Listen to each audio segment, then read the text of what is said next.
So for this equation in question number 1a, we found that the y equals mx plus b version of this standard form equation is y equals minus x plus 4.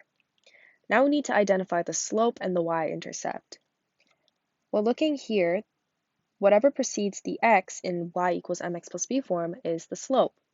And I can see here that it's -1. So m equals -1. That's our slope. And b, as you can see, is 4, which is our y-intercept. That means if x equals 0, y equals 4. B equals 4. Now we can graph this knowing that information. I'm going to leave a 4 here for the y-intercept at 4, 0.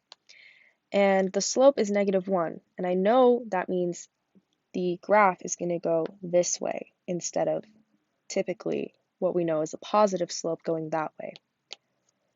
So I'm just going to graph a negative slope going through the y-intercept at 0, 4, and obviously label my graph y